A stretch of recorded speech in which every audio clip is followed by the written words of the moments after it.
Hi സുഹൃത്തുക്കളെ, iPlusന്റെ പുതിയൊരു വീഡിയോയിലേക്ക് സ്വാഗതം.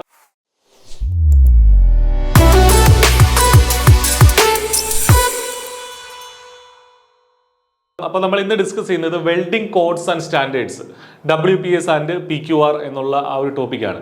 അപ്പോൾ വെൽഡിംഗ് കോഡ്സ് ആൻഡ് സ്റ്റാൻഡേർഡ്സ് എന്ന് പറയുന്നത് എന്താണ്? ഇതിൽ നിന്ന് തന്നെ വ്യക്തമാണ്, നമ്മളൊരു പർട്ടിക്കുലർ വെൽഡിങ് നടത്താൻ വേണ്ടി, ഒരു പർട്ടിക്കുലർ വെൽഡ് ചെയ്യാൻ വേണ്ടിയിട്ട് ചില സ്പെസിഫിക്കേഷൻ ഉണ്ട്, ചില സ്റ്റാൻഡേർഡുകളുണ്ട്. അപ്പോൾ അത് നിയതമായിട്ട് എഴുതി വെക്കുന്ന രീതിയിലാണ് നമ്മൾ ഈ വെൽഡിംഗ് കോഡ്സ് ആൻഡ് സ്റ്റാൻഡേർഡ്സ്. അതിൻ്റെ രണ്ട് ഡോക്യുമെൻ്റ് ആണ് ആക്ച്വലി എന്തെന്ന് പറയുന്നത്, WPS-ഉം PQR-ഉം.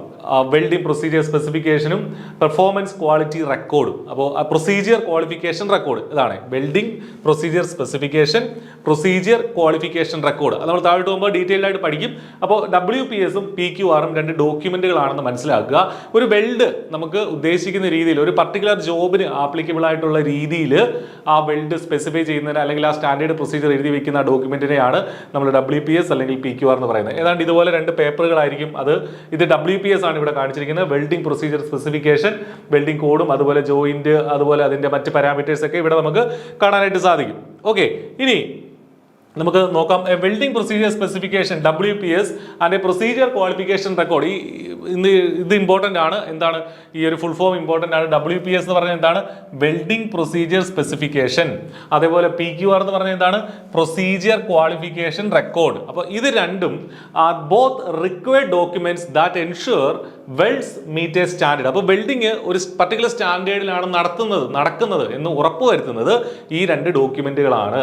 WPS is a set of instructions for welding, while a PQR is a checklist that verifies the instructions were followed. അപ്പോൾ ഒരു സെറ്റ് ഓഫ് പ്രൊസീജിയർ, ഒരു പർട്ടിക്കുലർ ജോബ് ചെയ്യാൻ വേണ്ടി അല്ലെങ്കിൽ ഒരു പർട്ടിക്കുലർ വർക്ക് ചെയ്യാൻ വേണ്ടി, പർട്ടിക്കുലർ വെൽഡിങ് നടത്താൻ വേണ്ടി ഒരു സെറ്റ് ഓഫ് ഇൻസ്ട്രക്ഷൻസ് നമ്മൾ ഡോക്യുമെന്റ് ചെയ്ത് വെക്കുകയാണ്, എഴുതി വെക്കുകയാണ്. അതിനെയാണ് WPS എന്ന് പറയുന്നത്. PQR എന്ന് പറഞ്ഞാലോ ആ ഡോക്യുമെന്റ്സ്, ആ ഇൻസ്ട്രക്ഷൻസ് കറക്റ്റ് ആയിട്ട് പാലിക്കപ്പെടുന്നുണ്ട് എന്ന് ഉറപ്പ് വരുത്തുന്നത് PQR വെച്ചിട്ടാണ്. അപ്പോൾ ഇതാണ് WPS-ഉം PQR-ഉം. ഏറ്റവും ബേസിക് ആയിട്ട് പറയുകയാണെങ്കിൽ ഡീറ്റെയിൽ ആയിട്ട് നോക്കാം. ഇനി എന്താണ് ഒരു പർട്ടിക്കുലർ വെൽഡിൽ എന്താണ് നമ്മൾ പരിശോധിക്കേണ്ടത്? ഇപ്പോൾ from a design point of view, properties of the weld joint are designed as. അപ്പോൾ എന്തൊക്കെ പ്രോപ്പർട്ടികളാണ് നമ്മളിപ്പോൾ പറഞ്ഞു? ഒരു ജോബ് റിക്വയർമെന്റ് അനുസരിച്ച് വേണം നമ്മൾ വെൽഡിങ് നടത്താൻ. എന്താണ് ആ ജോബ് റിക്വയർമെന്റ്? ഏതൊക്കെ ആസ്പെക്റ്റുകളാണ് നോക്കേണ്ടത്? ഒരു വെൽഡിനെ സംബന്ധിച്ച് അതിന്റെ ഫിസിക്കൽ സൗണ്ട്നെസ് എന്ന് പറഞ്ഞാൽ അത് ഡിസ്കണ്ടിന്യൂറ്റിയിൽ നിന്ന് ഫ്രീ ആയിരിക്കണം, അതിനകത്ത് ക്രാക്കുകളൊന്നും ഉണ്ടാവാൻ പാടില്ല. രണ്ടാമത് കെമിസ്ട്രി ഓഫ് വെൽഡ്മെന്റ്, ബേസ്മെന്റിലെ ഗ്യാസ് എക്സെട്ര. അപ്പോൾ അത് കറക്റ്റ് ആയിട്ടുള്ള വെൽഡ് ആയിരിക്കണം, അത് സ്ട്രോങ് ആയിരിക്കണം, അത്തരം കാര്യങ്ങൾ. മൂന്നാമത് അതിന്റെ മെക്കാനിക്കൽ പ്രോപ്പർട്ടീസ്. നമുക്കറിയാം ബേസ് മെറ്റൽ ചേർത്ത് വെച്ചിട്ടാണ്, അല്ലെങ്കിൽ രണ്ട് മെറ്റലുകളെ നമ്മൾ വെൽഡ് ചെയ്യുമ്പോൾ അതിനൊരു ആ ബേസ് മെറ്റലിന് ഓൾറെഡി ഒരു ഒരു മെക്കാനിക്കൽ, പല വിധത്തിലുള്ള മെക്കാനിക്കൽ പ്രോപ്പർട്ടീസ് ഉണ്ട്. ടഫ്നെസ് ആണെങ്കിലും സ്ട്രെങ്ത് ആണെങ്കിലും ഡക്റ്റിലിറ്റി ആണെങ്കിലും അത്ര മെക്കാനിക്കൽ പ്രോപ്പർട്ടികളിൽ വലിയ മാറ്റങ്ങൾ വെൽഡിങ്ങിന് ശേഷം ഉണ്ടാവാനായിട്ട് പാടില്ല. അപ്പോൾ ഈ മൂന്ന് കാര്യങ്ങളാണ് റിക്വയർമെന്റ് ആയിട്ട് വരുന്നത്. അത് ഓരോ കേസിലും ഈ റിക്വയർമെന്റ് വ്യത്യാസപ്പെട്ടിരിക്കും. ഇപ്പോൾ ഒരു പർട്ടിക്കുലർ വളരെ ഹൈ പ്രിസിഷൻ ആവശ്യമായിട്ടുള്ള ഫീൽഡുകളിൽ വളരെ കൃത്യമായിട്ടുള്ള ഡിസൈനുകൾ ഉണ്ടാവും, വളരെ ഹൈ എക്സ്പെക്ടേഷൻ ഉണ്ടാവും, ഹൈ സ്റ്റാൻഡേർഡ് സെറ്റ് ചെയ്ത് വെച്ചിട്ടുണ്ടാവും. പക്ഷെ അത്രയധികം കൃത്യത ആവശ്യമില്ലാത്ത ചില സ്ഥലങ്ങളിൽ അത്രയും പ്രിസിഷനോ അല്ലെങ്കിൽ അത്രയും ഡിസൈൻസോ ഒന്നും വേണ്ടി വരില്ല, അല്ലെങ്കിൽ അത്രയും മെക്കാനിക്കൽ പ്രോപ്പർട്ടീസിൽ വ്യത്യാസം ഉണ്ടാവും. അപ്പോൾ ഓരോ ജോബിനനുസരിച്ച് ഇത് മാറും. ഈ ഫിസിക്കൽ സൗണ്ട്നെസ്സും കെമിസ്ട്രിയും അതുപോലെ തന്നെ മെക്കാനിക്കൽ പ്രോപ്പർട്ടീസും ഒക്കെ ഓരോ ജോബിനനുസരിച്ച് മാറും. അപ്പോൾ നമ്മളൊരു WPS വെച്ച് ഉറപ്പുവരുത്തുന്നത് എന്താണെന്ന് വെച്ചാൽ ഈ സംഗതികൾ പാലിക്കപ്പെടുന്നുണ്ട്. ഒരു ഡിസൈനർ നമ്മുടെ അടുത്ത് പറയുകയാണ്, നമ്മളിപ്പോൾ ഒരു വെൽഡ് ചെയ്യാൻ നിൽക്കുന്ന, അല്ലെങ്കിൽ നമുക്കാണ് വെൽഡിങ്ങിന്റെ ചുമതല. അപ്പോൾ നമ്മുടെ അടുത്ത് ഡിസൈനർ തരികയാണ്, എനിക്ക് ഇന്ന ക്വാളിറ്റി ഉള്ള ഒരു വെൽഡ് വേണം എന്ന് അദ്ദേഹം പറയുകയാണ്. അപ്പോൾ ഈ കൂട്ടത്തിൽ ഇതെല്ലാം പറയും, ഈ സൗണ്ട്നെസിന്റെ കാര്യം, കെമിസ്ട്രിയും മെക്കാനിക്കൽ പ്രോപ്പർട്ടീസ് എല്ലാം ആ ഡിസൈനർ തരും. അപ്പോൾ ആ ക്വാളിറ്റിയുള്ള വെൽഡ് ഉണ്ടാക്കി കൊടുക്കാനായിട്ട് ഞാനൊരു സെറ്റ് ഓഫ് ഇൻസ്ട്രക്ഷൻസ് തയ്യാറാക്കി വെക്കും. അപ്പോൾ എൻ്റെ കീഴിലുള്ള വെൽഡർമാർക്ക് ഞാൻ ആ സെറ്റ് ഓഫ് ഇൻസ്ട്രക്ഷൻസ് കൊടുക്കും. മനസ്സിലായില്ലേ? നിങ്ങൾ ഈ രീതിക്ക് വേണം വെൽഡ് ചെയ്യാൻ. അപ്പോൾ ഈ സെറ്റ് ഓഫ് ഇൻസ്ട്രക്ഷൻസിനെ ആണ് നമ്മൾ എന്തെന്ന് പറയുന്നത് WPS എന്ന് നമ്മൾ പറയുന്നത്. ഓക്കെ, അപ്പോൾ ഈ WPS-നകത്ത് പല വിധത്തിലുള്ള കാര്യങ്ങൾ നമ്മൾ പഠിക്കാനായിട്ടുണ്ട്. അപ്പോൾ അത് നമുക്ക് താഴേക്ക് നോക്കാം. The welding procedure specification WPS is written exactly to translate these property requirements onto relevant welding variables. അപ്പോൾ ഈ പറഞ്ഞ റെലവെന്റ് ആയിട്ടുള്ള വെൽഡിംഗ് വേരിയബിൾസ്, ആ വേരിയബിൾസ് എന്നുള്ള വാക്കിന് ഇമ്പോർട്ടൻസ് ഉണ്ട്. അത് നമുക്ക് താഴേക്ക് വരുമ്പോൾ പഠിക്കാം. അപ്പോൾ ഈ WPS കറക്റ്റ് ആയിട്ട് ആണ് ഈ പ്രോപ്പർട്ടി റിക്വയർമെന്റ്സിനെ വെൽഡിംഗ് വേരിയബിൾസിലേക്ക് മാറ്റുന്ന ഒരു പരിപാടിയാണ് ഈ WPS-ലുള്ളത്. The procedure must be testified on a test piece. ഒരു ടെസ്റ്റ് പീസിൽ നമ്മൾ ഓൾറെഡി ആ പ്രൊസീജിയർ സ്പെസിഫൈ ചെയ്തിരിക്കണം, മനസ്സിലായോ? അപ്പോൾ അതുകൊണ്ട് തന്നെ the procedure must be testified on a test piece for its intended performance by a qualified welder. അപ്പോൾ ഈ ടെസ്റ്റ് വഴിയാണ് നമ്മൾ ചെയ്ത WPS കറക്റ്റ് ആണ് എന്ന് നമ്മൾ ഉറപ്പുവരുത്തുന്നത്. അപ്പോൾ ടെസ്റ്റ് വളരെ ഇമ്പോർട്ടൻ്റ് ആണ്. To draw a correct weld procedure, performance methods and qualification criteria, there are popular codes and standards are available. അപ്പോൾ അതിന് വേണ്ടിയിട്ടുള്ള പോപ്പുലർ കോഡുകളും സ്റ്റാൻഡേർഡുകളും ഒക്കെ അവൈലബിൾ ആണ്. നമ്മൾ പഠിക്കുന്നത് ASME സെക്ഷൻ 9 എന്നുള്ളതാണ് ഏറ്റവും പോപ്പുലർ ആയിട്ടുള്ള വെൽഡിങ്ങിന്റെ കേസിലെ കോഡ് എന്ന് പറയുന്നത്. ASME സെക്ഷൻ 9 ആണ്. Okay, all the codes specify the rules for the preparation of the welding procedures, specification and the qualification of the welding procedures, welders and welding operators. അപ്പോൾ അത് എല്ലാ മാനുവലായിട്ട് നടത്തുന്നതും മെക്കാനിക്കലായിട്ട് നടത്തുന്നതുമായിട്ടുള്ള മെഷീൻ വൈസ് ആയിട്ട് നടത്തുന്നതുമായിട്ടുള്ള എല്ലാ welding ഓപ്പറേഷൻസിനും ഇത്തരം കോഡുകൾ ബാധകമാണ്. അത് പ്രൊസീജിയറിന് മാത്രമല്ല, ഈ വെൽഡ് ചെയ്യുന്ന ആളുകൾക്കും ഉള്ള സർട്ടിഫിക്കേഷന് ഈ WPS ഇമ്പോർട്ടൻ്റ് ആണ്. അപ്പോൾ ഒരു പർട്ടിക്കുലർ വെൽഡിങ് നടത്തുന്ന ആൾ, അയാൾ ക്വാളിഫൈഡ് ആണ്, അയാൾ ഈ വെൽഡിങ് ഇതേ ഡിസൈൻ അനുസരിച്ച് നടത്താൻ സാധിക്കുന്ന ആളാണ് എന്ന് സർട്ടിഫൈ ചെയ്യുന്നതും ഈ സെറ്റ് ഓഫ് ഇൻസ്ട്രക്ഷൻസിന്റെ പുറത്താണ്. ആ സെറ്റ് ഓഫ് ഇൻസ്ട്രക്ഷൻസ് അനുസരിച്ച് അദ്ദേഹത്തിന് വെൽഡ് ചെയ്യാൻ സാധിക്കുന്നുണ്ടെങ്കിൽ നമ്മൾ അദ്ദേഹത്തെ സർട്ടിഫൈ ചെയ്യും, അല്ലെങ്കിൽ അദ്ദേഹം അതിന് ക്വാളിഫൈഡ് ആണ് എന്ന് പറയും. അപ്പോൾ ഒരു പർട്ടിക്കുലർ വെൽഡിംഗ് ടെക്നിക്ക് ചെയ്യുന്ന ആൾക്ക് ഒരു പക്ഷേ മറ്റൊരു വെൽഡിംഗ് ടെക്നിക്ക് ചെയ്യാൻ പറ്റണമെന്നില്ല. അപ്പോൾ ഓരോ വെൽഡിംഗ് ടെക്നിക്കിനും ഓരോ പൊസിഷനും സെപ്പറേറ്റ് ആയിട്ട് ഈ ക്വാളിറ്റി സ്റ്റാൻഡേർഡുകൾ നമ്മൾ ഡിഫൈൻ ചെയ്യുന്നുണ്ട്. വെൽഡർക്കും അത് ഡിഫൈൻ ചെയ്യുന്നുണ്ട്. ഓക്കെ, അപ്പോൾ ഇനി നമുക്ക് ഈ പറഞ്ഞ WPS എന്താണ്, PQR എന്താണെന്നുള്ളതിൻ്റെ ഒരു ബേസിക് ഐഡിയ നിങ്ങൾക്ക് കിട്ടിക്കാണുമെന്ന് കരുതുകയാണ്. ഇനി പല രാജ്യങ്ങൾക്കും പല സ്റ്റാൻഡേർഡുകളുണ്ട്. മെയിനായിട്ട് അമേരിക്കൻ വെൽഡിംഗ് സൊസൈറ്റി, അവരാണ് ഇത്തരം സ്റ്റാൻഡേർഡുകളൊക്കെ കൂടുതൽ ഉണ്ടാക്കുന്ന ആളുകൾ. അപ്പോൾ പല രാജ്യങ്ങളുടെ, ഇന്ത്യക്ക് എന്താണ് IS ആണ്, ഇന്ത്യയുടെ സ്റ്റാൻഡേർഡ് കോഡുകൾ IS ആണ്. അപ്പോൾ അതിൻ്റെ റെസ്പോൺസിബിൾ ബോഡി ഏതാണ്? IS കോഡുകൾ എഴുതുന്നത് ബ്യൂറോ ഓഫ് ഇന്ത്യൻ സ്റ്റാൻഡേർഡ്സ് ആണ്, BIS ആണ് അല്ലേ. അതേപോലെ BS എന്നുള്ളത് UK-യുടേതാണ്, BS UK-യുടേതാണ്.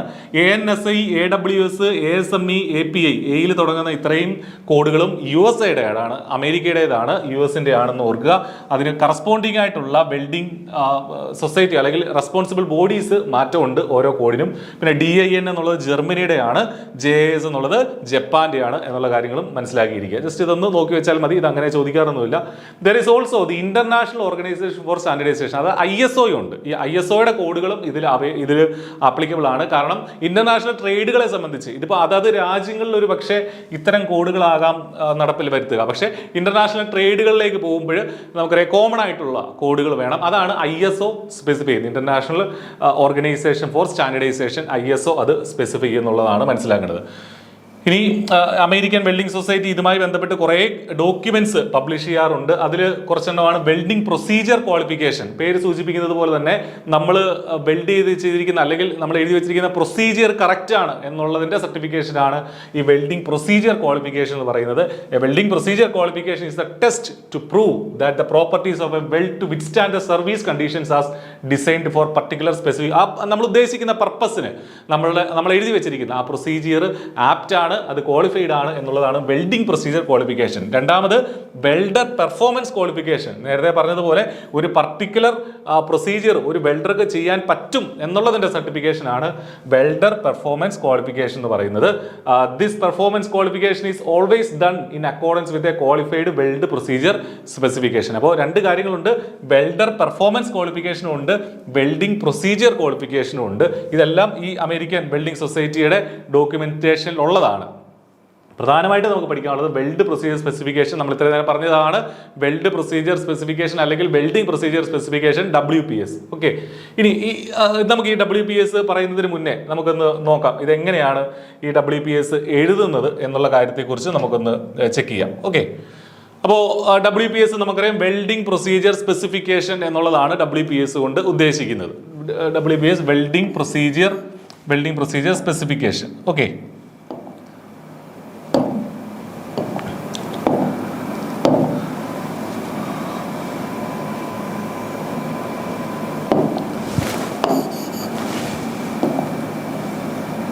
വെൽഡിംഗ് പ്രൊസീജിയർ സ്പെസിഫിക്കേഷൻ എന്നുള്ളതാണ് WPS നമ്മൾ ഉദ്ദേശിക്കുന്നത്.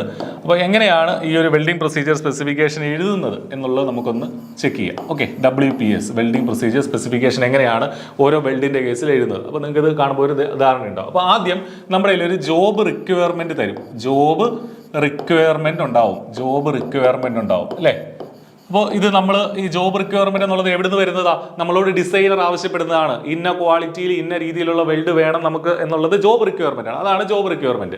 അതിന്റെ അടിസ്ഥാനത്തിൽ ഈ ജോബ് റിക്വയർമെന്റിന്റെ അടിസ്ഥാനത്തിൽ എന്ത് തരം വെൽഡാണ് അല്ലെങ്കിൽ എത്ര ക്വാളിറ്റിയുള്ള വെൽഡാണ് വേണ്ടത് എന്നുള്ളതിന്റെ അടിസ്ഥാനത്തിൽ നമ്മളൊരു WPS തയ്യാറാക്കും. ആദ്യം തന്നെ ഒരു WPS അങ്ങ് എഴുതും. ഓക്കെ, ഈ ജോബ് റിക്വയർമെന്റ് മാത്രമേ ഉള്ളൂ നമ്മുടെ മുന്നിൽ. നമ്മൾ നേരത്തെ പറഞ്ഞ പാരാമീറ്റേഴ്സ് ഉണ്ടല്ലോ, സൗണ്ട്നെസ്, അത്തരം കാര്യങ്ങളൊക്കെ വെച്ചിട്ട്, മെക്കാനിക്കൽ പ്രോപ്പർട്ടീസ്, അതൊക്കെ വെച്ചിട്ട് നമ്മളൊരു പ്രിലിമിനറി WPS എഴുതും. അതിനെ പ്രിലിമിനറി WPS എന്ന് തന്നെയാണ് വിളിക്കുന്നത്. പ്രിലിമിനറി WPS അല്ലെങ്കിൽ പ്രപ്പോസ്ഡ് WPS എന്നും പറയാറുണ്ട്. പ്രിലിമിനറി അല്ലെങ്കിൽ പ്രപ്പോസ്ഡ് WPS എന്നും പറയാറുണ്ട്. ഓക്കെ, അപ്പോൾ ജോബ് റിക്വയർമെന്റ് അനുസരിച്ച് പ്രിലിമിനറി WPS അല്ലെങ്കിൽ പ്രപ്പോസ്ഡ് WPS നമ്മൾ എഴുതും. ഇനി ഈ WPS എന്ന് പറഞ്ഞാൽ അതിനകത്ത് എന്താ, പല പല ക്യാരക്ടറിസ്റ്റിക്കുകളാണ് നമ്മൾ ആ WPSൽ രേഖപ്പെടുത്തുന്നത്. ഇപ്പോൾ ഉദാഹരണത്തിന് ആ ജോയിന്റ് എങ്ങനെ ആയിരിക്കണം, ബേസ് മെറ്റൽ എങ്ങനെ ആയിരിക്കണം, ഫില്ലർ റോഡ് എങ്ങനെ ആയിരിക്കണം, ഇലക്ട്രോഡ് എങ്ങനെ ആയിരിക്കണം, നമ്മൾ കൊടുക്കേണ്ട ഷീൽഡിംഗ് ഗ്യാസ് ഏതായിരിക്കണം. അപ്പോൾ അങ്ങനെ ഓരോ ടെക്നിക്കിനും ഓരോ ക്യാരക്ടറിസ്റ്റിക്കുകളുണ്ട്. അത്തരം ക്യാരക്ടറിസ്റ്റിക്കുകളെ നമ്മൾ വേരിയബിൾസ് എന്നാണ് പറയുക. അപ്പോൾ ഈ WPSൽ ഈ നമ്മൾ പ്രിലിമിനറി ആണെങ്കിലും ഫൈനൽ ആണെങ്കിലും WPSൽ കംപ്ലീറ്റ് ആയിട്ടുള്ളത് എന്താണ്, വേരിയബിൾസ് ആണ്. അപ്പോൾ അത് ഇമ്പോർട്ടൻ്റ് ആണ്. വേരിയബിൾസ് എന്നുള്ളത് നമുക്കൊന്ന് നോക്കിയിട്ട് വരാം. വേരിയബിൾസ് എന്നുള്ളത് 3 തരം വേരിയബിൾസ് ഉണ്ട്. അപ്പോൾ വേരിയബിൾസ് ഞാൻ പറഞ്ഞു, വേരിയബിൾസ് എന്ന് പറഞ്ഞാൽ പല ക്യാരക്ടറിസ്റ്റിക്കുകളെയാണ് ഒരു വെൽഡിങ്ങിന്റെ കേസിൽ, ഒരു വെൽഡിങ്ങിന്റെ പ്രൊസീജിയറിനെ സ്വാധീനിക്കുന്ന പല ക്യാരക്ടറിസ്റ്റിക്കുകളെയാണ് നമ്മൾ വേരിയബിൾസ് എന്ന് പറയുക. WPSൽ ത്രൂ ഔട്ട് നമ്മൾ കാണുന്നത് വേരിയബിൾസ് ആണ്. ഓക്കെ, അപ്പോൾ വേരിയബിൾസ് പലതരത്തിലുള്ള വേരിയബിൾസ് ഉണ്ട്. നമുക്ക് നോക്കാം ഏതൊക്കെയാണെന്ന്. ഒന്നാമത്തത് എസെൻഷ്യൽ വേരിയബിൾസ് ഉണ്ട്. ഓക്കെ, എസെൻഷ്യൽ വേരിയബിൾസ് എന്ന് പറഞ്ഞാൽ ബേസിക്കലി നമ്മൾ മെക്കാനിക്കൽ പ്രോപ്പർട്ടീനെ അഫക്റ്റ് ചെയ്യുന്ന, ഒരു വെൽഡിന്റെ മെക്കാനിക്കൽ പ്രോപ്പർട്ടികളെ നേരിട്ട് ബാധിക്കുന്ന വേരിയബിൾസ് അല്ലെങ്കിൽ അത്തരം ക്യാരക്ടറിസ്റ്റിക്കുകളെയാണ് നമ്മൾ എസെൻഷ്യൽ വേരിയബിൾസ് എന്ന് പറയുക. ഒരു മെക്കാനിക്കൽ ഒന്നുകൂടെ പറയാം, ഒരു വെൽഡിന്റെ മെക്കാനിക്കൽ പ്രോപ്പർട്ടികളെ നേരിട്ട് അഫക്റ്റ് ചെയ്യുന്ന ക്യാരക്ടറിസ്റ്റിക്കുകളെയാണ് എസെൻഷ്യൽ വേരിയബിൾസ് എന്ന് പറയുക. ഉദാഹരണത്തിന് base metal, filler metal, type of electrode, അതൊക്കെ എന്താണ്, ഒരു പർട്ടിക്കുലർ വെൽഡിന്റെ സ്ട്രെങ്തിനെ അല്ലെങ്കിൽ അതിന്റെ മെക്കാനിക്കൽ പ്രോപ്പർട്ടീനെ നേരിട്ട് അഫക്ട് ചെയ്യുന്ന ക്യാരക്ടറിസ്റ്റിക്കുകളാണ്. കുറേ ഉണ്ട്. അപ്പോൾ അതെല്ലാം എന്തായിട്ട് ക്ലാസിഫൈ ചെയ്യും, വെൽഡ് എസെൻഷ്യൽ വേരിയബിൾസ് എന്ന് പറയും. അത് പ്ലേറ്റിന്റെ തിക്നെസ് അല്ലെങ്കിൽ പൈപ്പിന്റെ തിക്നെസ്, വെൽഡ് പൊസിഷൻ, ജോയിന്റിന്റെ ഡിസൈൻ. അപ്പോൾ ബഡ് വെൽഡ് വേണോ, മറ്റ് പലതരത്തിലുള്ള വെൽഡുകളുണ്ടല്ലോ, അപ്പോൾ ജോയിന്റ് ഡിസൈൻ ഉണ്ട്. അപ്പോൾ അതൊക്കെ എസെൻഷ്യൽ വേരിയബിൾസിന്റെ കൂട്ടത്തിലാണ് വരുന്നത്. രണ്ടാമത്തെ ടൈപ്പാണ് non essential variables. Non essential variables. അപ്പോൾ എന്താണ് ഈ നോൺ എസെൻഷ്യൽ വേരിയബിൾസ് എന്നുള്ളത്?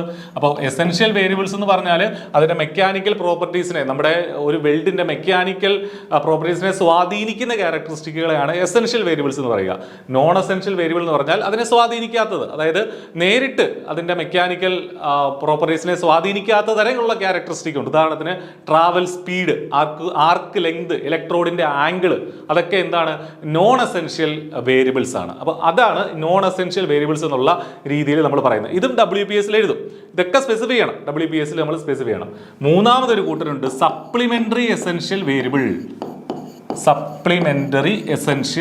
അതാണ് മൂന്നാമത്തെ സപ്ലിമെന്ററി എസെൻഷ്യൽ വേരിയബിൾസ്.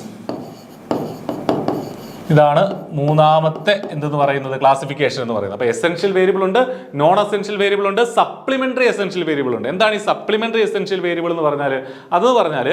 അത് മെക്കാനിക്കൽ പ്രോപ്പർട്ടീനെ അഫക്റ്റ് ചെയ്യുന്ന വേരിയബിൾ തന്നെയാണ്. പക്ഷേ അത് എപ്പോഴും ഇല്ല, അത് ഡയറക്റ്റ് ആയിട്ട് അഫക്റ്റ് ചെയ്യുന്നില്ല. അതായത് നമ്മൾ അഡീഷണൽ ആയിട്ടുള്ള ടഫ്നെസ് ടെസ്റ്റിങ്ങിനൊക്കെ വേണ്ടിയിട്ട് ഈ വെൽഡിനെ വിധേയമാക്കുന്നുണ്ടെങ്കിൽ,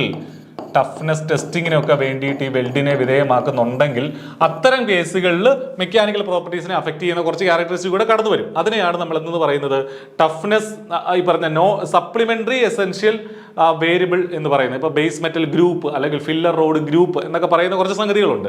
എന്താണെങ്കിലും ഇത്തരം കാര്യങ്ങൾ മനസ്സിലാക്കുക. എസെൻഷ്യൽ വേരിയബിൾ എന്ന് പറഞ്ഞാൽ ഡയറക്റ്റ് ആയിട്ട് വെൽഡിനെ അഫക്റ്റ് ചെയ്യുന്ന വേരിയബിൾ ആണ് essential variable. I mean mechanical പ്രോപ്പർട്ടികളെ അഫക്റ്റ് ചെയ്യുന്നതാണ്. നോൺ എസെൻഷ്യൽ എന്ന് പറഞ്ഞാൽ അങ്ങനെ ഡയറക്റ്റ് ആയിട്ട് അഫക്റ്റ് ചെയ്യാത്ത, അത് മാറ്റിയാലും വെൽഡിന്റെ മെക്കാനിക്കൽ പ്രോപ്പർട്ടികൾക്ക് വലിയ വ്യത്യാസം ഉണ്ടാവില്ല. അതിനെയാണ് നോൺ എസെൻഷ്യൽ വേരിയബിൾ എന്ന് പറയുക. സപ്ലിമെന്ററി എസെൻഷ്യൽ വേരിയബിൾ എന്ന് പറഞ്ഞാൽ ഇതും ചേഞ്ച് ചെയ്താൽ മെക്കാനിക്കൽ പ്രോപ്പർട്ടികളെ ബാധിക്കും. അത് അഡീഷണൽ ആയിട്ടുള്ള ടഫ്നെസ് ടെസ്റ്റിംഗിന്റെ കേസിലൊക്കെയാണ് സപ്ലിമെന്ററി എസെൻഷ്യൽ വേരിയബിളിന്റെ ആവശ്യം വരിക. അപ്പോൾ ഈ 3 തരം വേരിയബിൾ ഉണ്ട്. ഇതെല്ലാം ഓരോ ക്യാരക്ടറിസ്റ്റിക്കുകളാണ്. ഇത് WPS നമ്മൾ എഴുതി വെക്കണം. ഈ ഓരോ വേരിയബിളും എഴുതിയിട്ട് ഇത് എത്ര വേണം, ഇത് എങ്ങനെയായിരിക്കണം എന്നുള്ള കാര്യങ്ങളൊക്കെയാണ് ആക്ച്വലി WPS സ്പെസിഫൈ ചെയ്യുന്നത്. ഓക്കെ, നമുക്കത് മനസ്സിലായി കാണുമെന്ന് കരുതുകയാണ്. ഇനി കുറച്ചുകൂടെ ഈ എസെൻഷ്യലും നോൺ എസെൻഷ്യലും സപ്ലിമെന്ററിയുമായിട്ട് ബന്ധപ്പെട്ട കാര്യങ്ങൾ നമുക്ക് വീണ്ടും കാണാം.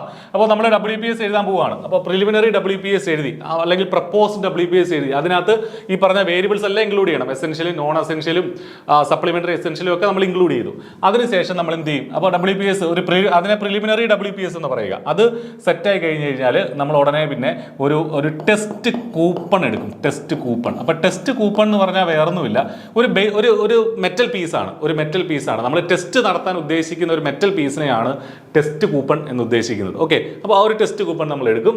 അതിനുശേഷം വെൽഡിംഗ് ഓഫ് ടെസ്റ്റ് കൂപ്പൺ നടത്തും. ആ ടെസ്റ്റ് കൂപ്പണിൽ എന്ത് ചെയ്യും? Welding of test coupon. അപ്പോൾ ഈ വെൽഡിംഗ് എന്ന് പറയുന്നത് എന്തോ വെച്ചിട്ടാണ് വെൽഡ് ചെയ്യുന്നത്? ഈ പ്രിലിമിനറി WPSന്റെ അടിസ്ഥാനത്തിൽ വേണം വെൽഡ് ചെയ്യാൻ വേണ്ടിയിട്ട്. മനസ്സിലായോ? ഈ പ്രിലിമിനറി WPSന്റെ അടിസ്ഥാനത്തിൽ നമ്മൾ ഈ ടെസ്റ്റ് കൂപ്പണെ വെൽഡ് ചെയ്യും. ഓക്കെ, ഒരു പർട്ടിക്കുലർ വെൽഡറെ ഉപയോഗിച്ച് നമ്മൾ വെൽഡ് ചെയ്യും. എന്നിട്ട് ആ വെൽഡിങ് കഴിഞ്ഞിട്ട് നമ്മൾ എന്ത് ചെയ്യും? ഈ വെൽഡ് കിട്ടിയ ഈ ഫൈനൽ വെൽഡിനെ, ഈ ടെസ്റ്റ് കൂപ്പണിന്റെ വെൽഡിനെ നമ്മൾ ഡിസ്ട്രക്റ്റീവ് ടെസ്റ്റിന് വിധേയമാക്കും. അപ്പോൾ ഒരു ടെസ്റ്റ് കൂപ്പണെ നമ്മൾ വെൽഡ് ചെയ്തു. ആ വെൽഡ് ചെയ്ത ടെസ്റ്റ് കൂപ്പണെ നമ്മളൊരു ഡിസ്ട്രക്റ്റീവ് ടെസ്റ്റിന് വിധേയമാക്കും. ചില കേസിൽ നോൺ ഡിസ്ട്രക്റ്റീവ് ടെസ്റ്റിനും വിധേയമാക്കാറുണ്ട് എന്നുള്ളതും കൂടെ ഓർത്തിരിക്കുക. എങ്കിലും പ്രധാനമായിട്ടും ഡിസ്ട്രക്റ്റീവ് ടെസ്റ്റിനാണ് വിധേയമാക്കുന്നത്. എന്തിനാണ് ഡിസ്ട്രക്റ്റീവ് ടെസ്റ്റിന് വിധേയമാക്കുന്നത്? ഈ ഡിസ്ട്രക്റ്റീവ് ടെസ്റ്റ് നടത്തിയാലേ ഇതിന്റെ മെക്കാനിക്കൽ പ്രോപ്പർട്ടികളും മറ്റു കാര്യങ്ങളും ഒക്കെ നമുക്ക് മെഷർ ചെയ്യാനായിട്ട് പറ്റുള്ളൂ. അപ്പോൾ അത് നമ്മൾ മെഷർ ചെയ്യുകയാണ്. അത് മെഷർ ചെയ്യുമ്പോൾ ഈ ഡിസ്ട്രക്റ്റീവ് ടെസ്റ്റിന് ശേഷം നമ്മൾ ആ ടെസ്റ്റിംഗ് നടത്തുമ്പോൾ അത് നമ്മൾ ആദ്യം പറഞ്ഞ ജോബ് റിക്വയർമെന്റ് ഒക്കെ സാറ്റിസ്ഫൈ ചെയ്യുന്നുണ്ടെങ്കിൽ, മനസ്സിലായോ? നമ്മൾ ഈ ഡിസ്ട്രക്റ്റീവ് ടെസ്റ്റ് നടത്തുമ്പോൾ അത് ആ ജോബ് റിക്വയർമെന്റ്, നമുക്ക് ആദ്യം തന്ന ജോബ് റിക്വയർമെന്റിനെ ആ വെൽഡ് സാറ്റിസ്ഫൈ ചെയ്യുന്നുണ്ടെങ്കിൽ, ആദ്യം നമുക്ക് തന്ന ഡിസൈൻ ഒക്കെ ആ വെൽഡിൽ ഉണ്ടെങ്കിൽ, കറക്റ്റായിട്ട് അത് അത്തരം പ്രോപ്പർട്ടികൾ ഉണ്ടെങ്കിൽ നമ്മൾ അതിനെ ഈ WPS ക്വാളിഫൈഡ് ആയി എന്ന് നമ്മൾ പറയും. മനസ്സിലായോ? ക്വാളിഫൈഡ്. അങ്ങനെ ക്വാളിഫൈഡ് ആയി കഴിഞ്ഞാൽ, ഡിസ്ട്രക്റ്റീവ് ടെസ്റ്റ് പാസ്സായി കഴിഞ്ഞാൽ നമ്മൾ ഫൈനൽ WPS ആക്കി മാറ്റും. ഈ പ്രിലിമിനറി WPSനെ പിന്നെ നമ്മൾ വിളിക്കുന്നത് എന്താണ്? WPS അല്ലെങ്കിൽ ഫൈനൽ വെൽഡിംഗ് പ്രൊസീജിയർ സ്പെസിഫിക്കേഷൻ എന്ന് നമ്മൾ വിളിക്കും. മനസ്സിലായില്ലേ? അപ്പോൾ ഇനി ഇത് ക്വാളിഫൈ ആയില്ല, ഇത് ക്വാളിഫൈ ചെയ്തില്ല, ഡിസ്ട്രക്റ്റീവ് ടെസ്റ്റിൽ ഈ പറഞ്ഞ ജോബ് റിക്വയർമെന്റ് ഒന്നും കിട്ടിയില്ല, നമ്മൾ ഉദ്ദേശിച്ച രീതിയിലുള്ള ഡിസൈൻ കിട്ടിയിട്ടില്ല, അങ്ങനെയാണെങ്കിൽ നമ്മൾ അതിനെ റീക്വാളിഫൈ ചെയ്യേണ്ടി വരും. അതായത് ഈ WPSനെ വീണ്ടും എഴുതേണ്ടി വരും, വീണ്ടും ഒന്നും കൂടെ മാറ്റി എഴുതേണ്ടി വരും. ആ പ്രോസസ്സിനെയാണ് റീക്വാളിഫൈ ചെയ്യുക എന്ന് പറയുന്നത്. അപ്പോൾ ക്വാളിഫൈ ചെയ്തെങ്കിൽ നമ്മൾ ഇതങ്ങ് ഫൈനലൈസ് ചെയ്യും, WPS ആക്കി, ഓക്കെ നമുക്ക് കിട്ടി, അവിടെ തീർന്നു. പക്ഷേ ഈ ഡിസ്ട്രക്റ്റീവ് ടെസ്റ്റ് പാസ്സായി വന്നില്ലെങ്കിൽ നമ്മൾ എന്ത് ചെയ്യും? റീക്വാളിഫൈ ചെയ്യേണ്ടി വരും. അതായത് ഈ WPS വീണ്ടും എഴുതേണ്ടി വരും, അതാണ് ഉദ്ദേശിക്കുന്നത്. ഓക്കെ, വീണ്ടും ഈ പ്രൊസീജിയറിൽ കൂടെ ഒക്കെ കടന്നു പോകും, വീണ്ടും ഡിസ്ട്രക്റ്റീവ് ടെസ്റ്റ് ചെയ്ത് നോക്കും, അവിടെ ക്വാളിഫൈ ചെയ്തില്ലെങ്കിൽ വീണ്ടും ഇത് ചെയ്യും. അപ്പോൾ ഇത് ക്വാളിഫൈ ആകുന്നത് വരെ ഈ നമ്മൾ മാറ്റി എഴുതുന്ന WPS ക്വാളിഫൈ ആകുന്നത് വരെ ചെയ്യും. അങ്ങനെ നമ്മളൊരു WPS ഫൈനലൈസ് ചെയ്യും. അതാണ്. ഇനി ഈ WPS ആയി കഴിഞ്ഞാൽ അവിടെ തീർന്നില്ല, നമ്മളൊരു വെൽഡറെ വിളിച്ചുകൊണ്ട് വന്നിട്ട് നമ്മളിത് വെൽഡ് ചെയ്ത് നോക്കും. അതായത് നമുക്കിപ്പോൾ ഒരു set of welding procedure specification ഉണ്ട്, അത് വെച്ചിട്ട് നമ്മൾ ഈ ടെസ്റ്റ് കൂപ്പണെ വീണ്ടും വെൽഡ് ചെയ്ത് നോക്കും, മറ്റൊരു ടെസ്റ്റ് കൂപ്പണെ വെൽഡ് ചെയ്ത് നോക്കും. അപ്പോൾ അത് ക്വാളിഫൈ ചെയ്യുന്നുണ്ടെങ്കിൽ ആ വെൽഡറും ക്വാളിഫൈഡ് ആയി എന്ന് നമ്മൾ പറയും. അപ്പോൾ അതിനെ WQT, അതായത് വെൽഡർ ക്വാളിഫിക്കേഷൻ ടെസ്റ്റ് നടത്തും. അപ്പോൾ വെൽഡർ ക്വാളിഫിക്കേഷൻ ടെസ്റ്റ് എന്ന് പറഞ്ഞാൽ എന്താണ്? നമ്മുടെ കയ്യിൽ ഇപ്പോൾ സെറ്റ് ഓഫ് WS ആയി, കറക്റ്റായിട്ട് പ്രൊസീജിയർ ഒക്കെ എസ്റ്റാബ്ലിഷ് ചെയ്തൊരു WPS ഉണ്ട്. അപ്പോൾ അതുകൊണ്ട് തന്നെ അത് വെച്ചിട്ട് ഒരു വെൽഡറെ കൊണ്ട് ടെസ്റ്റ് ചെയ്യിപ്പിക്കും. അയാൾ അത് ക്വാളിഫൈ ചെയ്തിട്ടുണ്ടെങ്കിൽ അതിനെയാണ് വെൽഡിംഗ് ക്വാളിഫിക്കേഷൻ ടെസ്റ്റ് എന്ന് പറയുന്നത്. അവിടെ കഴിഞ്ഞു, പിന്നെ നമുക്ക് ജോബ് സ്റ്റാർട്ട് ചെയ്യാം. Starting of the job, start job. Okay, അപ്പോൾ ഇത്രയാണ് ഒരു WPS-ന്റെ ഒരു ലേഔട്ട് എന്ന് പറയുന്നത്, അല്ലെങ്കിൽ അതിൻ്റെ ഒരു ഫ്ലോ ചാർട്ട് എന്ന് പറയുന്നത്. ആദ്യം ജോബ് റിക്വയർമെന്റ് നോക്കും, അത് വെച്ചിട്ട് ഒരു പ്രിലിമിനറി WPS എഴുതും, അല്ലെങ്കിൽ പ്രപ്പോസ്ഡ് WPS എഴുതും. അത് വെച്ചിട്ട് ഒരു ടെസ്റ്റ് കൂപ്പണെ വെൽഡ് ചെയ്യും, എന്നിട്ട് അതിനെ ഡിസ്ട്രക്റ്റീവ് ടെസ്റ്റിന് വിധേയമാക്കും. അത് കറക്റ്റായിട്ട് ഡിസ്ട്രക്റ്റീവ് ടെസ്റ്റിൽ നമുക്ക് കിട്ടുന്ന റിപ്പോർട്ട് അനുസരിച്ച് കറക്റ്റാണ് നമ്മുടെ ജോബ് റിക്വയർമെന്റ് അനുസൃതമായിട്ടുള്ള വെൽഡ് അവിടെ ഉണ്ടെങ്കിൽ നമ്മളതിനെ ക്വാളിഫൈ ചെയ്തെന്ന് പറയും. അപ്പോൾ അതിനെ ഫൈനൽ WPS ആക്കി മാറ്റും. ആ WPS വെച്ചിട്ട് ഒരു വെൽഡറെ കൊണ്ട് നമ്മൾ ടെസ്റ്റ് ചെയ്യും. അതാണ് വെൽഡിംഗ് ക്വാളിഫിക്കേഷൻ ടെസ്റ്റ്, അല്ലെങ്കിൽ വെൽഡർ ക്വാളിഫിക്കേഷൻ ടെസ്റ്റ്. അത് പാസ്സായി കഴിഞ്ഞാൽ, അത് ക്വാളിഫൈ ആയി കഴിഞ്ഞാൽ നമുക്ക് ജോബ് സ്റ്റാർട്ട് ചെയ്യാനായിട്ട് പറ്റും. ഇതാണ് WPS എന്ന് പറഞ്ഞാൽ. ഇനി ഇതുമായിട്ട് ചേർത്ത് നമുക്ക് PQR കൂടെ പറയാം. PQR എന്ന് പറഞ്ഞാൽ മറ്റൊന്നുമില്ല, ഇത് ഒരു ഡോക്യുമെന്റ്. ഈ WPS-ന്റെ ഡോക്യുമെന്റ് ആണ്. ഈ കാര്യങ്ങളെല്ലാം എഴുതി വെച്ചിട്ടുള്ള സെറ്റ് ഓഫ് ഈ വേരിയബിൾസ് എല്ലാം, അല്ലെങ്കിൽ ക്യാരക്ടറിസ്റ്റിക് എല്ലാം എഴുതി വെച്ചിട്ടുള്ള ഒരു ഡോക്യുമെന്റ് ആണ്. PQR മറ്റൊരു ഡോക്യുമെന്റ് ആണ്. PQR-ലുള്ള കാര്യങ്ങൾ എന്തൊക്കെയാണ് നമുക്ക് പറയാം. അതായത് നമ്മളൊരു പ്രിലിമിനറി WPS എഴുതിയല്ലോ. ആ പ്രിലിമിനറി WPS-ൽ എന്തൊക്കെയുണ്ട്? വേരിയബിൾസ് ഉണ്ട്. എസെൻഷ്യൽ വേരിയബിൾ ഉണ്ട്, അതേപോലെ സപ്ലിമെന്ററി എസെൻഷ്യൽ വേരിയബിൾ ഉണ്ട്, അതേപോലെ മൂന്നാമതൊരു വേരിയബിൾ ഉണ്ടല്ലോ, അതെന്താണ്? നോൺ എസെൻഷ്യൽ വേരിയബിളും ഉണ്ട്, അല്ലേ? നോൺ എസെൻഷ്യൽ വേരിയബിളും ഉണ്ട്. അപ്പോൾ ഒരു PQR-ൽ എന്തൊക്കെ കാണുമെന്ന് ചോദിച്ചാൽ, PQR എന്ന് പറഞ്ഞ ഡോക്യുമെന്റിൽ എന്തൊക്കെ കാണുമെന്ന് ചോദിച്ചാൽ, ഈ എസെൻഷ്യൽ വേരിയബിൾ ഉണ്ടാവും, സപ്ലിമെന്ററി വേരിയബിൾ ഉണ്ടാവും, നോൺ എസെൻഷ്യൽ വേരിയബിൾ ചിലപ്പോൾ ഉണ്ടാവും, ചിലപ്പോൾ ഉണ്ടാവില്ല. അത് ചില ജോബ് റിക്വയർമെന്റ് അനുസരിച്ചാണ്. അത് ഒരു പക്ഷേ ഉണ്ടായേക്കാം, ഒരു പക്ഷേ ഇല്ലാതിരിക്കാം. അപ്പോൾ നമ്മൾ ഈ പറഞ്ഞ WPS-ൽ, ഈ പ്രിലിമിനറി WPS-ലുള്ള, പ്രിലിമിനറി WPS ആണല്ലോ ഫൈനലി ക്വാളിഫൈ ചെയ്യുമ്പോൾ WPS ആയി മാറുന്നത്. അതിലുള്ള essential variable, supplementary variable, non essential variable. Essential വേരിയബിളും സപ്ലിമെന്ററി വേരിയബിൾ എന്താണെങ്കിലും ഉണ്ടാവണം.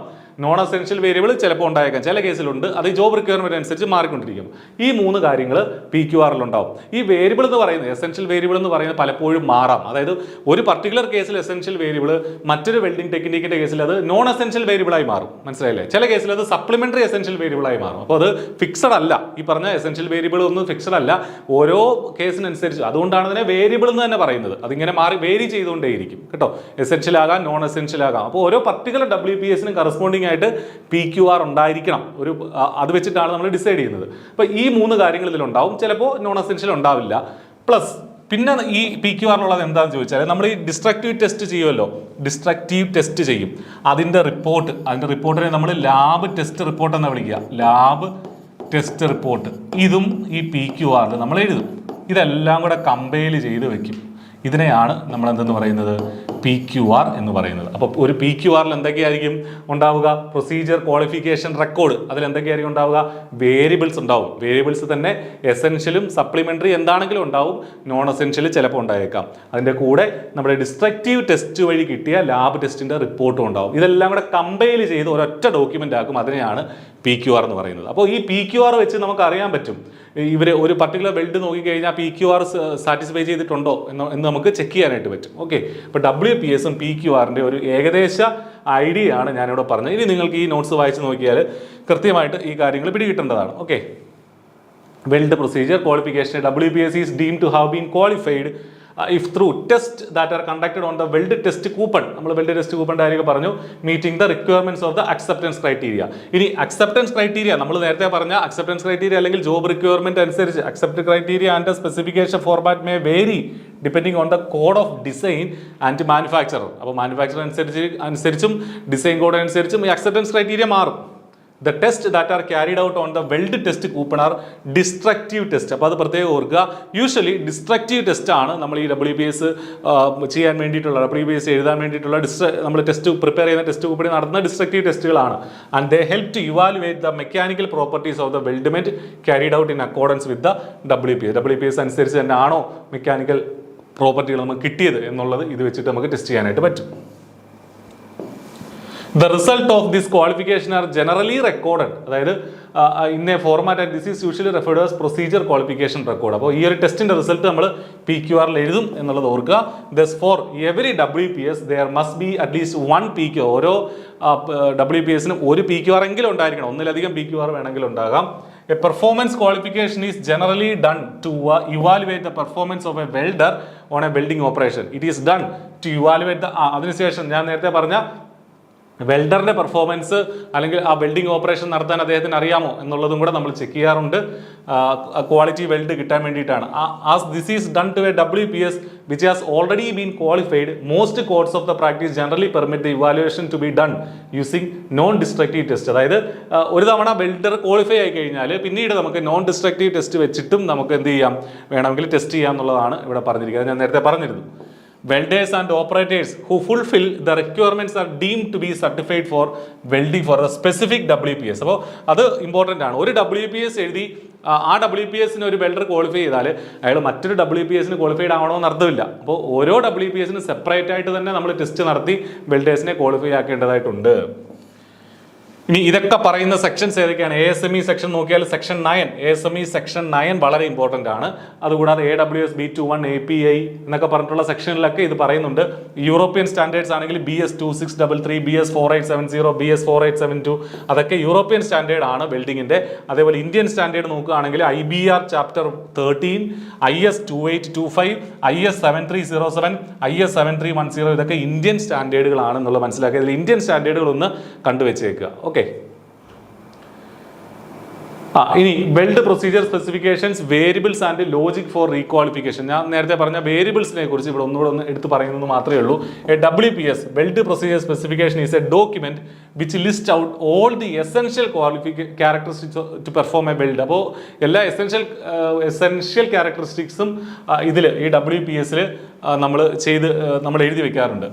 For purpose of qualifying for the WPS, a test coupon is welded adhering to all parameters listed in the WPS. A WPS is valid only when supported by a relevant PQR. WPS valid ആവണമെങ്കിൽ തന്നെ relevant ആയിട്ടൊരു PQR ഉണ്ടായിരിക്കണം. Test coupon നമ്മൾ test ചെയ്യണം. ഇനി variable, the characteristics listed in the WPS are known as variable. Okay, as the term signifies, these characteristics may be changed or varied. അപ്പോൾ ഈ variable എന്ന് പറഞ്ഞാൽ തന്നെ ഈ ക്യാരക്ടറിസ്റ്റിക്സ് ചേഞ്ച് ചെയ്യാൻ സാധിക്കും എന്നുള്ളതാണ് പറഞ്ഞിരിക്കുന്നത്. When these variables are changed, we have a new WPS. Whenever a change in a particular variable is bound to influence the mechanical properties of the weld, then that variable is termed as essential variable. അപ്പോൾ ഇതാണ് ഞാൻ നേരത്തെ പറഞ്ഞ essential variable എന്ന് പറഞ്ഞാൽ രണ്ട് കാര്യങ്ങൾ അതുമായിട്ട് ബന്ധപ്പെട്ട് നമ്മൾ മനസ്സിലാക്കാറുണ്ട്. എസെൻഷ്യൽ വേരിയബിൾ എന്ന് പറഞ്ഞാൽ അത് ഒന്നാമത് ഒരു വെൽഡിൻ്റെ മെക്കാനിക്കൽ പ്രോപ്പർട്ടീനെ ഡയറക്റ്റായിട്ട് ഇൻവോൾവ് ചെയ്യുകയാണെങ്കിൽ അതിനെ എസെൻഷ്യൽ വേരിയബിൾ എന്ന് പറയും. രണ്ടാമത്തെ കാര്യം, എസെൻഷ്യൽ വേരിയബിളിൽ എന്തെങ്കിലും മാറ്റം വരുത്തിയാൽ നമ്മൾ പുതിയ WPS എഴുതണം, അല്ലെങ്കിൽ WPSനെ റീക്വാളിഫൈ ചെയ്യണം. ഓക്കെ, അത് ഇമ്പോർട്ടൻ്റ്. രണ്ട് കാര്യങ്ങളാണ് എസെൻഷ്യൽ വേരിയബിളുമായി ബന്ധപ്പെട്ട് പഠിക്കാനുള്ളത്. ഒന്ന്, അത് വെൽഡിന്റെ മെക്കാനിക്കൽ പ്രോപ്പർട്ടികളെ അഫക്റ്റ് ചെയ്യും, അതൊന്ന്. രണ്ടാമത്, ഈ എസെൻഷ്യൽ വേരിയബിളിൽ എന്തെങ്കിലും മാറ്റം വരുത്തിയാൽ ഈ ന്യൂ WPS എഴുതണം, അല്ലെങ്കിൽ WPSനെ റീക്വാളിഫൈ ചെയ്യണം. അതാണ് രണ്ട് കാര്യങ്ങൾ. ഇനി നോൺ എസെൻഷ്യൽ വേരിയബിൾ എന്ന് പറഞ്ഞാൽ എന്താണ്? അത് the variable which does not have any impact on the mechanical properties. അപ്പോൾ വെൽഡിന്റെ മെക്കാനിക്കൽ പ്രോപ്പർട്ടീസിൽ ഇമ്പാക്റ്റ് ഒന്നും ഇല്ലാത്ത വേരിയബിൾ ആണ് നോൺ എസെൻഷ്യൽ വേരിയബിൾ. അവിടെ രണ്ട് കാര്യങ്ങൾ മനസ്സിലാക്കേണ്ടതായിട്ടുണ്ട്. മെക്കാനിക്കൽ പ്രോപ്പർട്ടീസ് ഇമ്പാക്റ്റ് ഇല്ലാത്തത്, no impact on the mechanical properties, അതാണ് ഒന്നാമത്തെ കാര്യം. രണ്ടാമത്, റീക്വാളിഫൈ ചെയ്യണ്ട. ഇപ്പോൾ ഈ പറഞ്ഞ നോൺ എസെൻഷ്യൽ വേരിയബിളിൽ എന്തെങ്കിലും മാറ്റം വരുത്തിയാൽ പുതിയ WPS എഴുതണ്ട. സോ റീക്വാളിഫിക്കേഷൻ്റെ ആവശ്യം അവിടെ ഇല്ല. ഓക്കെ, അത് മനസ്സിലാക്കുക.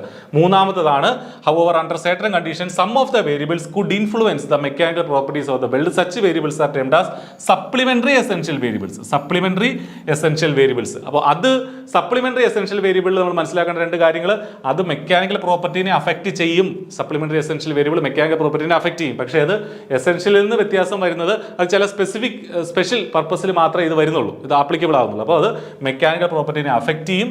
സപ്ലിമെന്ററി എസെൻഷ്യൽ വേരിയബിളിൽ എന്തെങ്കിലും മാറ്റം വരുത്തിയാൽ നമ്മൾ എന്ത് ചെയ്യണം? WPSനെ റീക്വാളിഫൈ ചെയ്യണം. റീക്വാളിഫൈ WPS. അപ്പോൾ ഇത് മനസ്സിലാക്കാണമെന്ന് കരുതിയാണ്. ഈ എസെൻഷ്യൽ വേരിയബിളിലോ സപ്ലിമെന്ററി എസെൻഷ്യൽ വേരിയബിളിലോ എന്തെങ്കിലും മാറ്റം വരുത്തിയാൽ WPSനെ നമ്മൾ റീക്വാളിഫൈ ചെയ്യണം, അല്ലെങ്കിൽ WPSനെ നമ്മൾ ഒന്നുകൂടെ എഴുതണം. നോൺ എസെൻഷ്യൽ വേരിയബിളിൽ മാറ്റം വരുത്തിയാൽ WPS ഒന്നുകൂടെ എഴുതണ്ട, റീക്വാളിഫൈ ചെയ്യണ്ട. അപ്പോൾ ഈ മൂന്ന് വേരിയബിൾസ് ഇമ്പോർട്ടൻ്റ് ആണ്. അതിൽ ഏതിനൊക്കെയാണ് മെക്കാനിക്കൽ പ്രോപ്പർട്ടികളിൽ അഫക്റ്റ് ചെയ്യുന്നതെന്ന് മനസ്സിലാക്കണം. ഏതിലൊക്കെയാണ് WPS റീക്വാളിഫൈ ചെയ്യുന്നത്, ചെയ്യേണ്ടാത്തത് എന്നുള്ള കാര്യം കൂടെ ഒന്ന് മനസ്സിലാക്കിയിരിക്കുക. ഓക്കെ, മറ്റൊരു ഇതൂടെ പറയാറുണ്ട്, അതായത് വേരിയബിളൂടെ പറയാറുണ്ട്. അതാണ് similarly those variables that have an influence on the welders ability to produce sound welds are referred to as essential variables for the purpose of welder performance qualification. അതായത് ഒരു സൗണ്ട് വെൽഡ് പ്രൊഡ്യൂസ് ചെയ്യാനായിട്ടുള്ള വെൽഡറുടെ എബിലിറ്റിയെ കാണിക്കുന്ന variable ആണ് essential variable four purposes of welder performance qualification. ഇത് അത്ര important അല്ല, പക്ഷേ ഇതുകൂടെ ഒന്ന് നോക്കി വെച്ചേക്കുക. ഓക്കെ, അത് വെൽഡറുടെ ക്വാളിറ്റിയുമായി ബന്ധപ്പെട്ടിരിക്കുകയാണ്. Essential variables for purposes of welder performance qualification. Okay, ബാക്കിയുള്ള കാര്യങ്ങൾ നമുക്ക് അടുത്ത ക്ലാസ്സിൽ കാണാം. Thank U.